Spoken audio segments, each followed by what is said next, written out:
Hi అండి. ఈరోజు నేను చూపించబోయే రెసిపీ ఫ్లఫీ ఆమ్లెట్. ఇది మీ ఇంట్లో మీ పిల్లలకి కానీ పెద్దవాళ్ళకి కానీ ఎవరికైనా చేసి పెట్టండి. మీ పిల్లలైతే మళ్ళీ మళ్ళీ ఇలానే చేయమని అడుగుతారు, అంత బాగుంటుంది.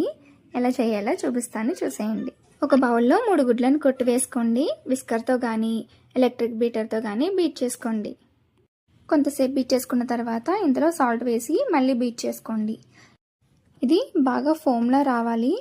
ఇలా వచ్చిన తర్వాత ఒక ప్యాన్లో కొద్దిగా ఆయిల్ వేసుకోవాలి. ఈ ఆయిల్ ప్లేస్లో బటర్ కూడా యూజ్ చేసుకోవచ్చు. ఇప్పుడు ఈ ప్యాన్లో ఎగ్ని స్లోగా వేసుకోవాలి. ఇప్పుడు పైన ఈక్వల్గా స్ప్రెడ్ చేసుకున్న తర్వాత మూత పెట్టి లో ఫ్లేమ్లో ఒక 2 మినిట్స్ ఉంచి ఒక ప్లేట్లోకి తీసుకుని పైన ప్యాన్ పెట్టి ఫ్లిప్ చేసుకోవాలి. రెండో వైపు కూడా 1 నిమిషం కాల్చుకున్న తర్వాత ప్లేట్లోకి తీసుకుని టమాటో సాస్తో మా పిల్లలకి చాలా ఎంజాయ్ చేస్తారు.